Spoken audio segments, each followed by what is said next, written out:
you wanted the best, you've got the best podcast, the hottest podcast in the world.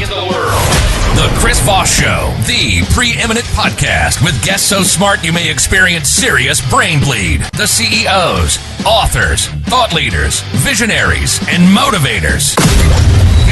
Get ready. Strap yourself in. Keep your hands, arms, and legs inside the vehicle at all times, because you're about to go on a monster education roller coaster with your brain. Now, here's your host, Chris Voss. Hi, folks. It's Voss here from the ChrisVossShow.com. There she is, ladies and gentlemen. There, let's see if that makes it official. For 2,000 episodes and over 16 years, we've been doing the Chris Voss Show and all the noise that we've been making, all the brilliant minds that help you understand life, see some of the cool things that are going on in life, and learn lots of really interesting lessons. Today, we have another young man on the show. His name is Jon Mest. He's the CEO of a company called JustReachOut. We're going to be getting into some of the AI stuff that they do. It's a AI-powered software platform that's helping everyday business owners, entrepreneurs, nonprofits, large organizations, and so many more to their PR proficiency and efficiency.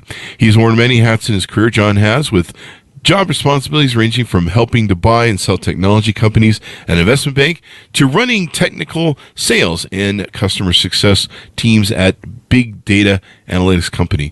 Jon originally hails from Philadelphia, PA, and he now lives in St. Pete, Florida with his wife and son, where you can usually find him in the kitchen cooking a gourmet meal or on the golf course pretending he's good at the sport. Boy, I've done that one on golf.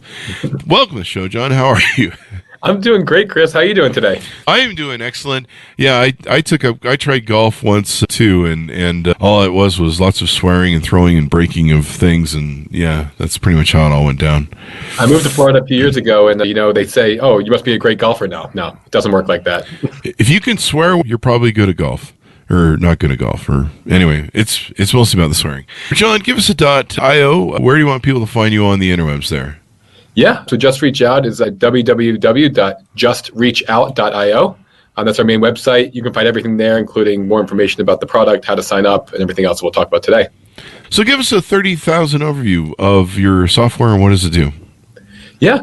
So for most businesses that want to try to get some press and media for their business, traditionally you had to go to an agency. You had to go to those fancy New York City PR firms and spend $20,000, $30,000 a month just to kind of have them answer the phone and work with you to help you get some press for your business.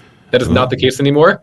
We have an excellent software platform that allows you as the business owner, the entrepreneur, the head of marketing, the head of a nonprofit, you name it, tell your own story and get it out there to the world. And so we give you all the tools the PR firm has, but you do it yourself and for a fraction of the cost.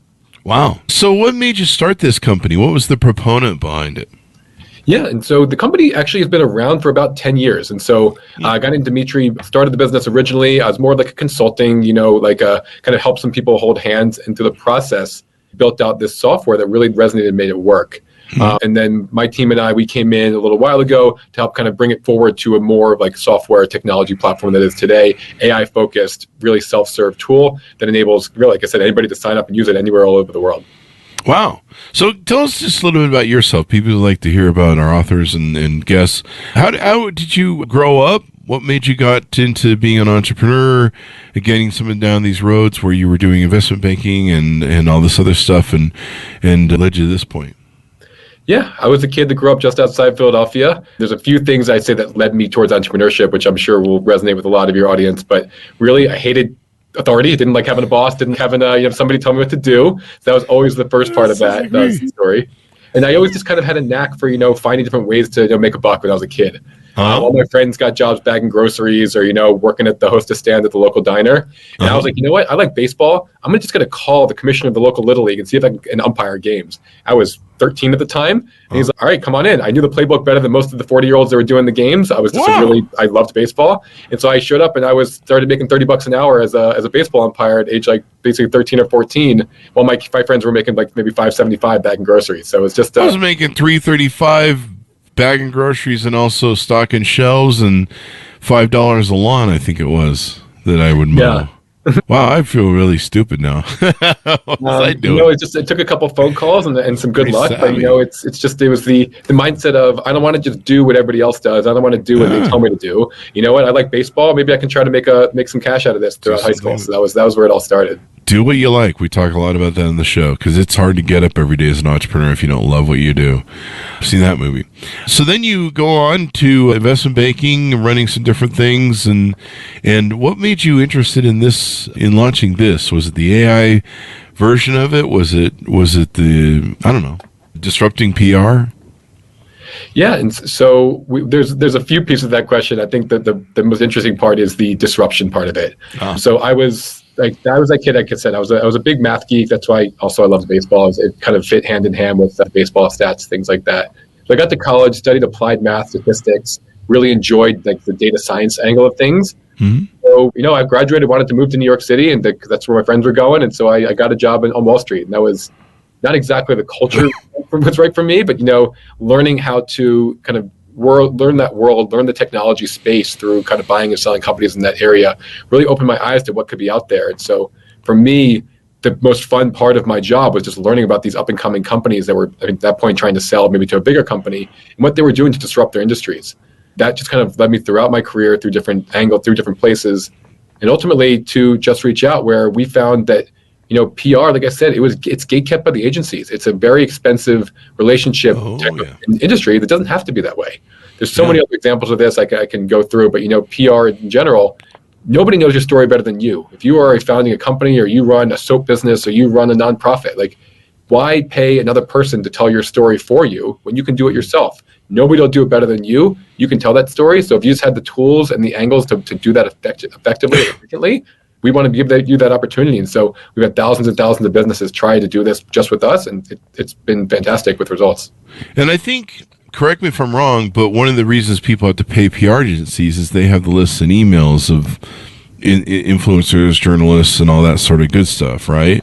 That's their barrier that they, you kind of have to use them if you want access. It's kind of like if you want access to the Chris Voss Show audience, you have to meet certain standards. Is that correct then? Is that, and you guys seemingly help them get around that by using AI? So that exactly. That was the case. That was the situation. And these agencies, I mean, I'm not going to say they're useless. Like that's rude. Like they do have a purpose. Sure. They have relationships. And so if you want a relationship to a reporter or a journalist, that PR agency might have that.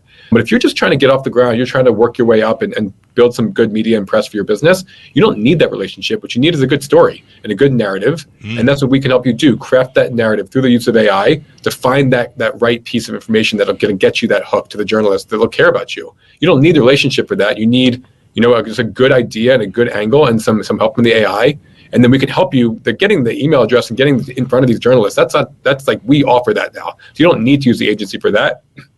We're available to help you with that. But really, it's about crafting that narrative and writing a good pitch and kind of thinking through that good story. That's where we really add the value.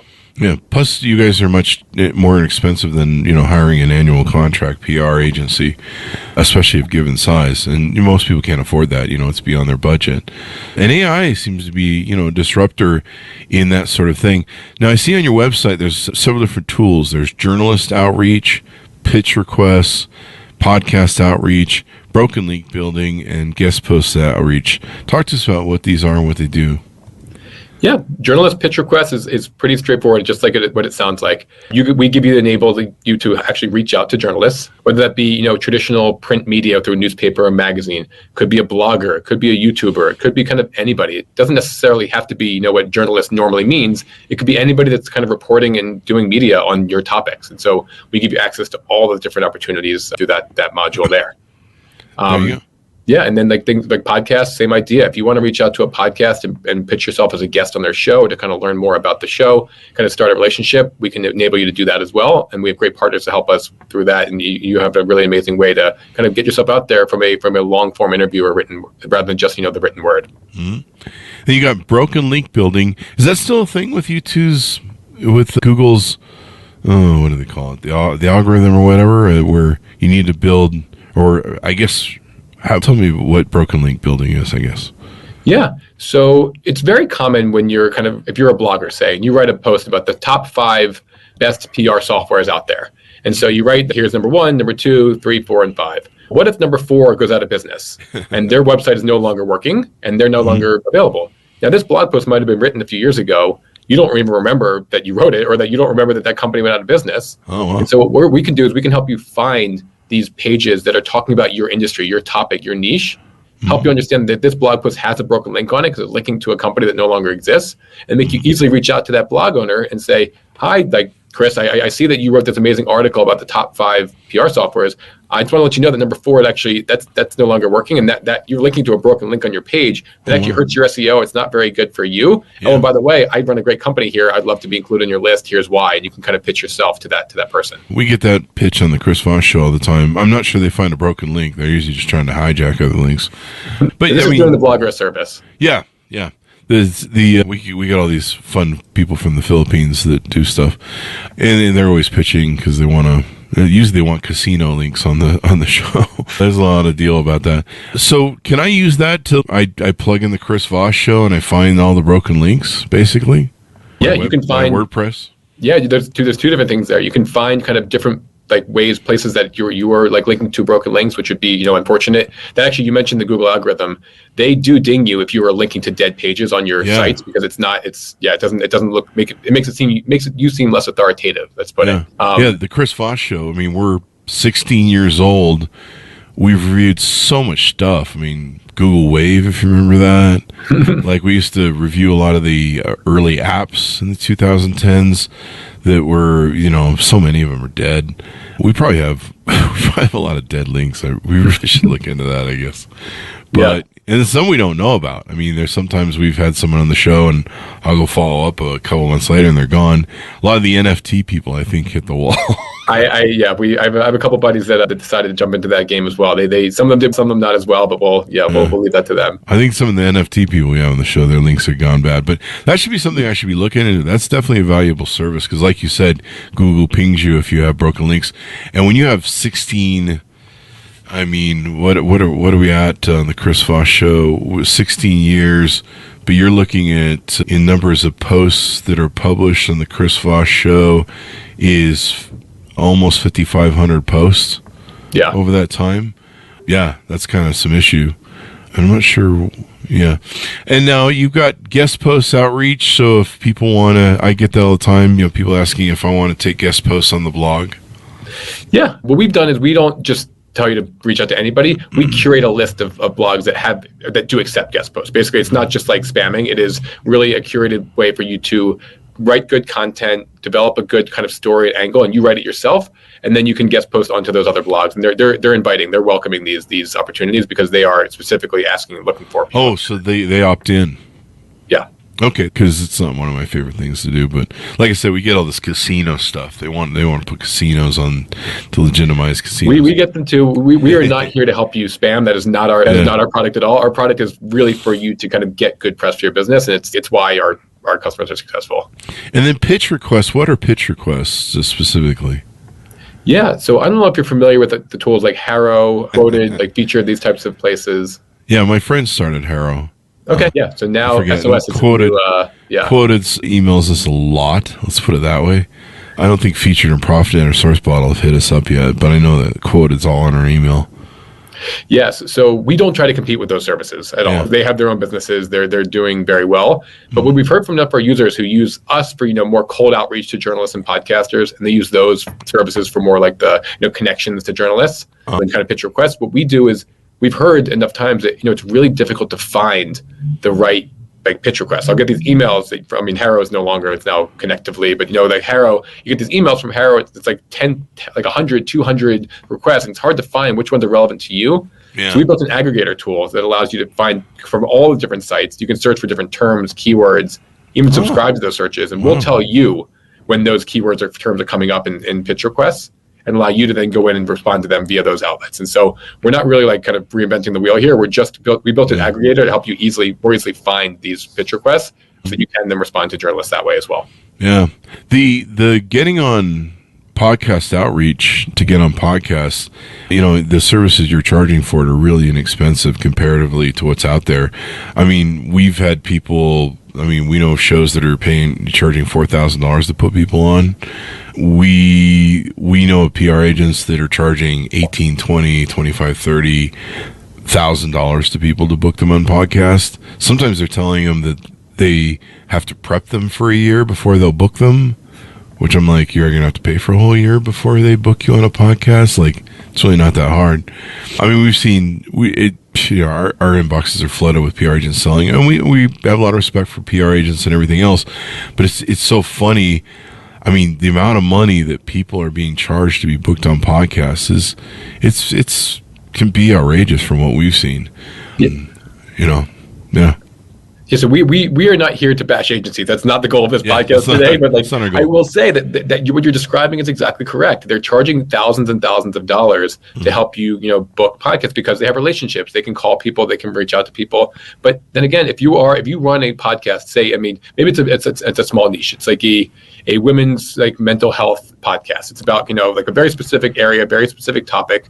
You don't need to be prepped for a year if you were an expert on this topic or some sort of, doctor, or you're a healer or whatever you are. Like if you want to go on this podcast, shoot them a note, reach out to them through JustReachOut, and they might say, hey, we only book through agencies. I've never heard that before. But the idea is you can reach out to them and say, hey, I would love to be a part of your show. Here's why. Here's what I can bring to your audience. Here's why I'd be valuable to you. And the show is happy because they're getting new types of people to be on the show. And the end user's happy because they're just paying our monthly software fee rather than like I said, tens of thousands of dollars to an agency just to do exactly what we're already doing. And so it's much more inexpensive. Yeah, it's much more inexpensive than what you pay a PR agency. And PR agency have their place. They can help you form your story. Some people can't figure out how to make their story right or how to present it right.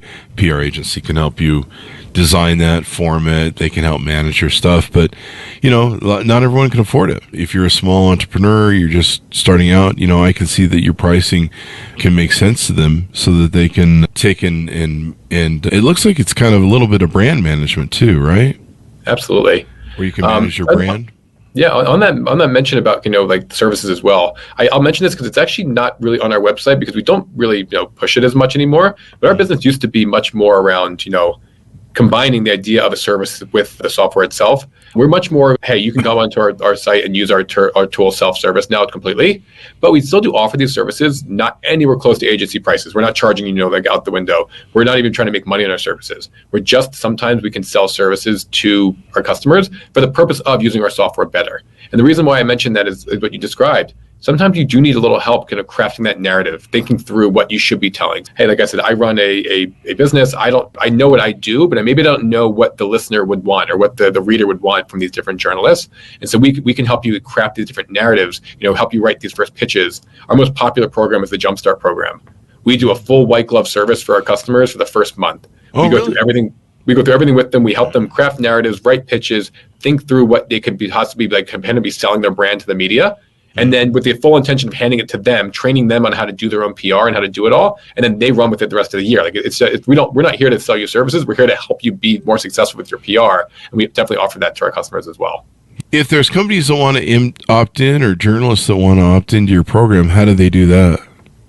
Yeah, and so we help our customers reach out to really anybody they want to reach out to, and so most of the journalists our database is massive, but so we're expanding all over the world though, and so I think what's interesting about that is we have customers. We had just had one a few weeks ago who wanted to reach out to a bunch of journalists in Peru and in other parts of Latin America, areas we didn't cover as well in our database. But the best part about this is that if you want to reach out to certain types of journalists, you could then just kind of state who you want, kind of put them into your list, and we'll go out there and help you find their contact information, help you get in touch with them as well. And so there's something, an added service we offer to all of our customers as part of their subscription. I super like that. Like I'll use Muckrack for some of that stuff, trying to find contacts for stuff. It's so amazing to me how many people have books coming out and they're professors and stuff or high-end journalists. Sometimes, if they're with the Washington Post, you can find their email on the Washington Post site on their bio. But it's so amazing to me how many people I can't find an email for, I can't get a hold of. You can't offer the opportunity to come on the show or do something, and you're just like, you have a book, like you're trying to promote it and get out there, and no one can reach you. LinkedIn is usually a good place for that, but even then, sometimes they don't respond. Especially really high-end journalists. They usually have handlers, and then lots of professors and stuff. They're really hard to reach. For some reason, they don't seem very email savvy, as you will. And sometimes it's been quite the hunt down to find these people. Yeah, there's actually authors and people that write books are great use cases for Just Reach Out, because unless you are like a very high-end, top-tier author, your publisher is not giving you a ton of PR help. Like you're kind of on your own to go do that. And so a lot of people will write a book and then sign up for Just Reach Out to help, try to get on podcasts, try to get in front of the different book publishers and editors of these different publications. And being a self-published, or even having a publisher, but just not being, like Tom Clancy level publisher, like an author, we can come to Just Reach Out and use us to kind of promote your book and promote your story that way as well. Yeah, so many people are self-publishing now, and they don't have any of the support that they would like to have. And some publishers like Wiley, they put out some great books with some really high name people, but they don't give them any promotion. They just go, hey, you have fun with that. So it's kind of, wow, okay, all right. So fun is fun, but they need all the help they can get. So how does the AI, artificial intelligence, work in the SaaS tool that you guys have, or would we call this a SaaS tool? Yeah, absolutely. Okay. It's definitely a SaaS tool, although we like to joke that it's actually SWAS. It's not software as a service, software with a service, because we also offer those other potential areas as well for helping people out. SWAS. Exactly. I'm taking that right now. I kind of like the name. It has a pizzazz to it. SWAS. I'm trademarking right here on the Chris Voss Show. I'm gonna get that tattooed on me. The SWAS. Give me your SWAS. What was that movie, Office Space, where they're like, you need flair. You need some SWAS. Go ahead. I'm sorry. Yes. Great movie. Excellent. Yeah. You need some SWAS. Yes. So the AI, there's so many different ways it's integrated into the platform. We don't have AI in the platform just so we can say we're AI. That's not really useful. There's a lot of tools out there that just are AI tools now because they want to be an AI tool. No, what we do is we built it into the system to make it super effective and efficient for you to get your PR done. Most of our customers are, solopreneurs, small business owners, even bigger organizations, and they're running marketing, but they're running 10 other things along with PR. And so they don't have, 10, 20 hours a week to devote to PR. They have maybe 2 to 3 hours a week. So we need to make their time as efficient as possible while using the Just Reach Out platform. So what you can do is when you log in and you build out what you call your brand, like your company, you basically tell us everything you want to know. We want to know about your brand. So maybe you just wrote a book and you want to tell us all about the different features of your book, what you're writing about, what are the kind of topics you want to cover, and like different types of campaigns you can build around those different narratives. So what the AI will do is actually read it, interpret that information, and feed you, hey, this seems like a good hook to a journalist. This would be a good way to kind of get a journalist interested in your story, and here's why. Yeah. So it can help you kind of synthesize your thoughts and use our kind of best practices for doing PR and help you understand a little bit more that we've trained the AI with to actually do that PR and actually kind of build those narratives out to the journalists. And I love it. Go ahead. I'm sorry. Yeah. And then once you actually kind of get that narrative out there, you kind of think through it. We then use the AI to help you find the most relevant journalists to reach out to.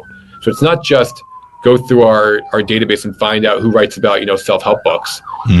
It's really who can actually kind of like help you understand. This person actually wrote an article last week about a different person of that kind of is doing a similar thing, and you can kind of build your media list that way with the help of AI to find you most relevant kind of results related to your topics based on what you tell it.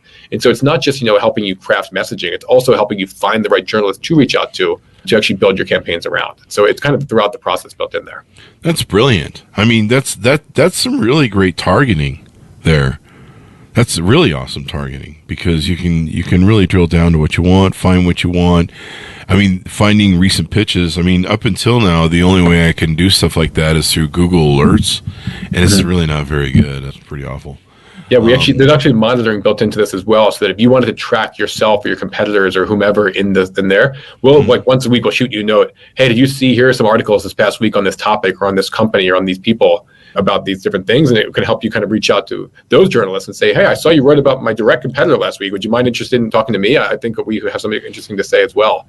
So you can do that as well to kind of find and use our AI to help you kind of craft who are those best potential new people who've, like, as recently as the past week, written about this topic, and then make it really easy for you to reach out to them as well. Man, AI is really going to change the world. I mean, it already is, but, I'm just being dragged along still. But geez, you think about the time this could save, the disruption that could save in the marketplace. I mean, I've seen great PR agents and I've seen bad PR agents, and this being able to give someone more self-control over what's going on and have an understanding, of what their PR thing is. And, some people like to be hands-on. It's good to delegate, but, the pricing, of course, makes all the difference in the world.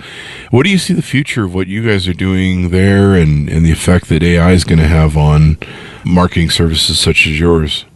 Yeah.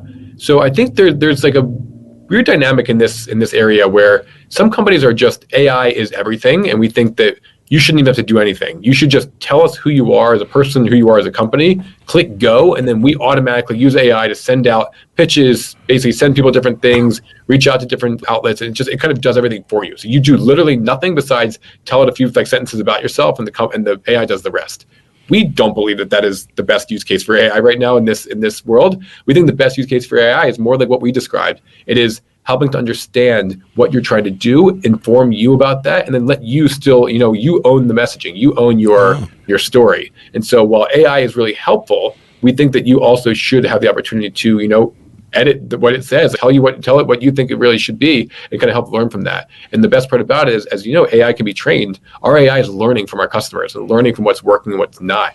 If you want to write a few pitches on your own and then kind of it'll learn from that and learn more about what you're trying to say, and then go find you better results and find you better people to reach out to. And so it's really kind of that kind of iterative process that I think is really going to be the best use case for AI right now in the next few years. Here, maybe in 20 years from now, we'll be talking about like how the AI is doing everything for you. But I actually don't believe that that's true right now. I think AI is an amazing kind of co-pilot, but it's not necessarily like the autopilot yet, in our opinion. It's, I love mucking around with AI image and video creating.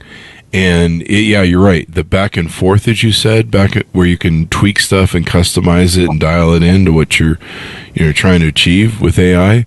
It's really great because it's such a complementary partner where it can just help you achieve what you want to do. It's almost like having an employee on your side where you're like, hey, can you make this for me or do this for me? And, can you go find this result? Yeah, AI is going to be a really wild thing. Now, for people to onboard with your service or find out more about it, they can evidently book a demo according to your website. Yeah, you can log on to JustReachOut.io, book a demo with us, learn more about it. We have great videos, tutorials around all the different modules we have. We described some of them here on the show. If you want to kind of learn more about them, just click through the different pages there on the different products.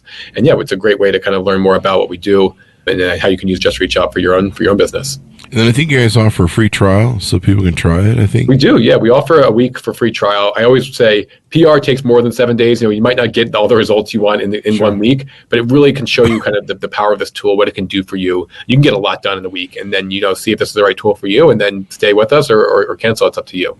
It's pretty amazing, man. The future. We live in the future, folks. The future is here. Anything more we need to know about Just Reach Out before we go?